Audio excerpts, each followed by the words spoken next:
ہونا چاہیے کہ میرے بعد میرے بیٹوں تم کس کی بندگی کرو گے، کس کی عبادت تم کرو گے، اس بات کی. اور اس بات کی فکر آدم علیہ السلام کو لاحق ہے. اب بھی معراج کے موقع پر جب نبی صلی اللہ علیہ وسلم نے دیکھا حضرت ایک عظیم شخصیت کو جو ایک طرف دیکھتے تو خوش ہوتے، دوسری طرف دیکھتے تو روتے، مسلسل یہ عمل چل رہا تھا. پوچھا کہ کون ہے تو بتایا کہ یہ جد امجد آپ کے والد بزرگوار ہیں، حضرت آدم علیہ السلام ہیں. یہ کیا ماجرا ہے؟ تو بتایا کہ سیدھی جانب دیکھتے ہیں تو نیک لوگوں کو دیکھتے ہیں تو خوش ہوتے ہیں، اور بدکار اپنی اولاد کو دیکھتے ہیں تو وہ ناراض ہوتے ہیں، ناخوش ہوتے ہیں، روتے ہیں. تو اسی طرح اپنی اچھی اولاد کو دیکھ کر خوش ہونا اور اپنی نالائق اولاد کو لائق بنانے اور ان کو جہنم کی آگ سے بچانے کی کوشش کرنا، انتھک جدوجہد کرنا، یہ اہل ایمان کا فریضہ ہے. فوری چھٹتے ہی ہمارے پاس اگر کسی کی مثال آتی ہے تو نوح علیہ السلام کی. نوح علیہ السلام کیا کر لیے؟ ان کا بیٹا نہیں چلے گیا کیا؟ کیوں آپ کو مثال حضرت اسماعیل علیہ السلام کی یاد کیوں نہیں آتی؟ کس نے سکھایا تھا آداب فطری کو؟ کٹنے کے لیے اور قربان ہونے کے لیے تیار ہو گئے. مثال یاد آتی ہے تو ایک ہی مثال یاد آتی ہے، کیوں یاد نہیں آتی؟ صورت اس بات کی ہے کہ ہم اس آیت کی روشنی میں ہم اپنی زندگیوں کی اصلاح کریں، اپنے گھر کو اسلام کا، دین کا خلا بنائیں، اقامت دین کی جدوجہد کا مرکز بنائیں. پورا خاندان ایک ٹیم بن کر جدوجہد کرے. اس خاندان کے اندر محبت، الفت، اعتماد ہو، اور یہ محبت اور الفت، اعتماد دین کے بغیر قائم نہیں ہو سکتا. کپڑے لتوں سے قائم نہیں ہو سکتا، سونے چاندی سے قائم نہیں ہو سکتا. سونے چاندی سے دشمنیاں بڑھیں گی، جائیدادیں بڑھاؤ گے تو مزید دشمنیاں بڑھتی جائیں گی، رخاوتیں بڑھیں گی، جلیسی بڑھے گی. اگر تم دین کو بڑھاؤ گے تو اعتماد بڑھے گا، محبت بڑھے گی. یقیناً اولاد کو کنگال بھی چھوڑ کر نہیں جانا ہے، اس کی بھی فکر کرنا ہے، لیکن اعتدال کے ساتھ. اس کے بعد فرمایا یا ایھا الذین کفروا لا تعتذروا اليوم انما تجزون ما کنتم تعملون. اے کافرو، آج معذرتیں پیش نہ کرو، تمہیں تو ویسا ہی بدلہ دیا جا رہا ہے جیسے تم عمل کر رہے ہیں. کافروں کے ساتھ میں اہل ایمان کی مخاطبت، اور پھر کافروں کے ساتھ میں ان کو مماثل کر دیا کہ جو لوگ یہ کام نہیں کرتے، جو لوگ اپنے آپ کو اور اپنے اہل و عیال کو جہنم کی آگ سے بچانے کی کوشش نہیں کرتے، تو ان کی مماثلت کافروں کے ساتھ میں کر دی. کافروں کو جو سزا دی جائے گی اسی طرح کی سزا ان لوگوں کو دی جائے گی اہل ایمان ہونے کے باوجود بھی. اور اس کے بعد فرمایا یا ایھا الذین آمنوا توبوا الی اللہ توبۃ نصوحا. اے لوگوں جو ایمان لائے ہو، اللہ سے توبہ کرو، اللہ سے توبہ کرو. توبہ سے کیا مراد ہے؟ التائبون کا ترجمہ مولانا مودودی علیہ رحمہ نے سورہ توبہ میں کیا کہ بار بار پلٹنے والے. توبہ کے معنی ہے بار بار پلٹنا، رجوع کرنا، رجوع الی اللہ. توبہ اللہ تعالیٰ کے ڈر اور خشیت سے کسی چیز سے باز آ کر اللہ کی طرف پلٹنا اور اللہ کی پناہ میں آنے کو توبہ کہتے ہیں. ایک آدمی بچ گیا کسی چیز سے، کیوں بچ رہا ہے؟ یہ کھانے سے صحت خراب ہو جاتی، یہ پینے سے صحت خراب ہو جاتی، یہ کام کرنے سے مجھے مالی نقصان ہو جاتا. اس سے ڈر کر بچنا توبہ نہیں ہے، بلکہ اللہ تعالیٰ کے غضب سے اور اس کی اطاعت کا جذبہ رکھ کر پلٹنا توبہ ہے. یہ ہے فرق. یہ فرق کو ملحوظ رکھنا بہت ضروری ہے. اور پھر توبہ کے معنی ہے بار بار پلٹنے کے. اور توبۃ النصوحہ کیا ہے؟ حضرت ابی بن کعب رضی اللہ تعالیٰ عنہ توبۃ النصوحہ کیا ہے اس کا مطلب نبی صلی اللہ علیہ وسلم سے پوچھا، دریافت کیا کہ اللہ کے رسول صلی اللہ علیہ وسلم توبۃ النصوحہ سے مراد کیا ہے؟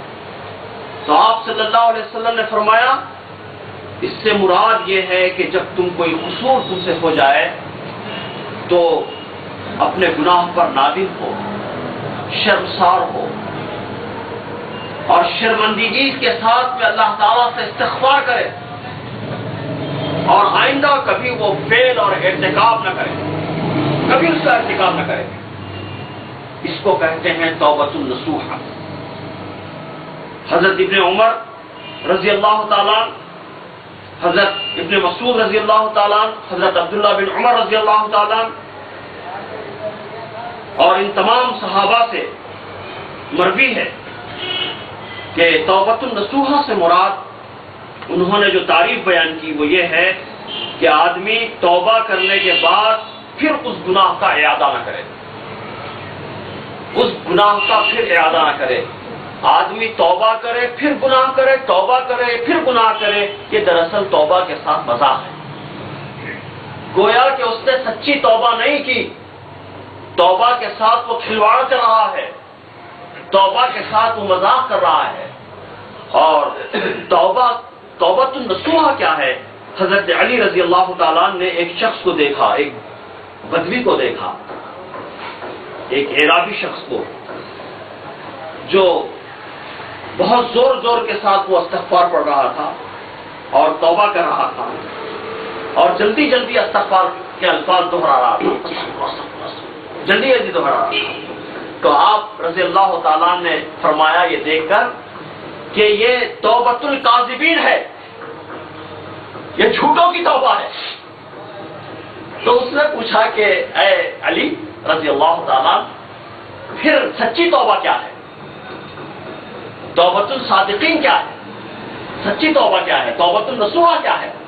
تو آپ رضی اللہ تعالیٰ نے فرمایا کہ اس توبہ کے اندر 6 چیزیں شامل ہیں. ایک یہ کہ جو کچھ ہو چکا اس پر نادم ہو، ندامت کے آنسو بہائے. ندامت کے آنسو سے ہی گناہوں کو دھویا جا سکتا ہے، ندامت کے آنسو بہائیں. نمبر 2، اپنے فرائض سے جو غفلت برتی گئی تھی اسے ادا کرے، فرائض سے جو غفلت برتی گئی تھی اسے ادا کرے. اور نمبر 3، جس کا حق مارا گیا تھا اس کا حق ادا کرے. اور نمبر 4، جس کو تکلیف پہنچائی گئی تھی اس سے معافی مانگے. حقوق العباد کا اگر معاملہ ہے تو جسے تکلیف پہنچائی گئی تھی اسے معافی مانگے. اور نمبر 5، آئندہ کے لیے عزم کریں کہ اس گناہ کا پھر اعادہ نہیں کریں گے، اس کا عزم کریں. اور نمبر 6، اپنے نفس کو اللہ کی اطاعت میں کھلائیں، اپنے نفس کو اللہ کی اطاعت میں کھلائیں. جس طرح تو نے معصیت کے اندر اور معصیت کا خوگر ہو کر جس طرح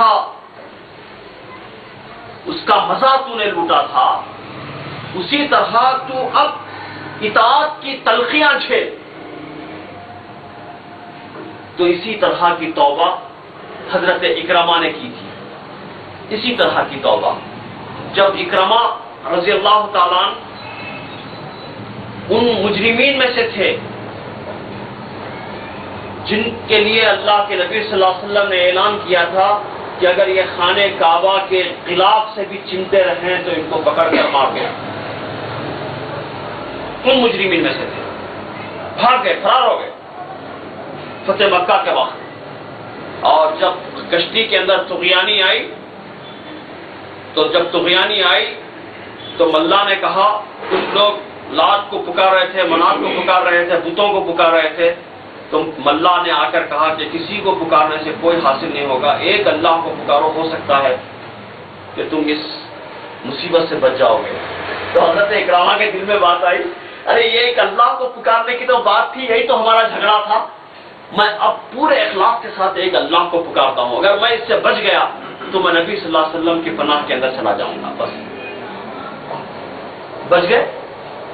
اور ان کی بیوی پہلے سے ایمان لا چکی تھی، نبی صلی اللہ علیہ وسلم سے وہ پناہ لیتی ہیں اور پھر اس کے بعد حاضر کرتی ہے اور سچی توبہ کی. اور سچی توبہ کا اثر کیا ہوا؟ جو معصیت کے خوگر تھے اب اطاعت کی تلخیاں وہ جھیلنے لگے. کیسی سچی توبہ انہوں نے کی؟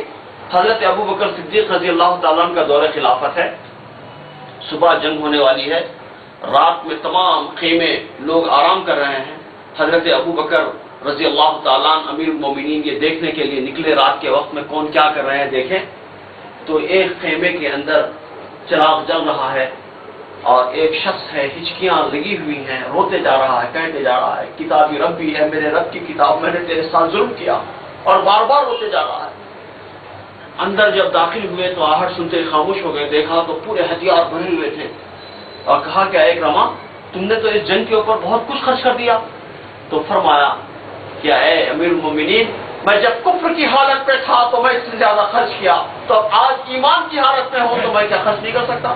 جب صبح جنگ ہوئی تو جدھر دشمنوں کا ریوڑ بڑی تیزی کے ساتھ آتا ادھر اکرما داخل ہو جاتے۔ پکارنے والے نے پکارا کہ اے اکرما تم اپنے جان کی خیر مناؤ اکرما۔ تو تھوڑی دیر کے لیے گھوڑے کو جنبش دیا، پیچھے پلٹ کر کہا کہ حق خطرے میں ہو اور اکرما اپنے جان کی خیر منائے، تم ہے اس زندگی پر۔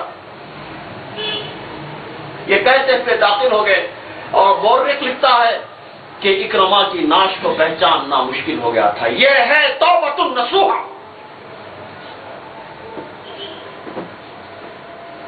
معصیت کے خوگر ہونے کے بعد اطاعت کی تلخیوں کو جھیلنا، یہ ہے۔ تو یہ توبہ کرے آدمی۔ اور آج تو حالات یہ ہے کہ جہاں پر انفرادی توبہ کی ضرورت ہے، استغفار کی ضرورت ہے، وہیں پر امت مسلمہ کو اجتماعی توبہ بھی کرنی چاہیے۔ امت مسلمہ کو اجتماعی توبہ کی ضرورت ہے۔ یہ امت مسلمہ پلٹے۔ توبہ کے معنی کیا ہے؟ پلٹنا، اطاعت کی طرف پلٹنا، فرما برداری کی طرف پلٹنا، اس عہد کی طرف پلٹنا جو عہد اللہ تعالیٰ سے کیا تھا۔ کیا عہد کیا تھا؟ یقیناً وہ عہد غیر محسوس ہے، وہ عہد جو کیا ہے وہ غیر محسوس عہد ہے۔ کیا عہد ہے؟ نہ مال اپنا ہے نہ جان اپنی ہے، لیکن آدمی ہمیشہ بھولتا چلا جاتا ہے کہ وہ سمجھتا ہے کہ مال بھی میرا ہے اور جان بھی میری ہے، اور بار بار یہ سمجھتا ہے کہ مال میرا ہے اور جان میری ہے، اور اس کو مال کو اور جان کو بچانے کی سارے جتن کرتا ہے اور غلط قسم کے کام کرتا ہے۔ تو اس لیے جو غیر محسوس اور معقول چیز کیا ہے؟ معقول بات یہ ہے کہ جان اور مال کا مالک اللہ ہے۔ لہذا توبہ یہ ہے کہ پھر ہم اس عہد و پیمان کی طرف پلٹیں جو عہد و پیمان ہم نے اللہ تعالیٰ سے کیا ہے، اور اسی کے اندر ملت اسلامیہ کی کامیابی کا راز پوشیدہ ہے۔ ملت اسلامیہ کی ہر حال میں راز کی جس بات میں پوشیدہ ہے وہ یہ ہے کہ وہ اجتماعی توبہ کرے اور اس عہد و پیمان کی طرف پلٹے اور پوری ٹیم بن کر اقامت دین کی جدوجہد کرے، اپنے گھر کو گہوارے امن سکون بنائے، اپنے گھر کو اسلام کا خلاف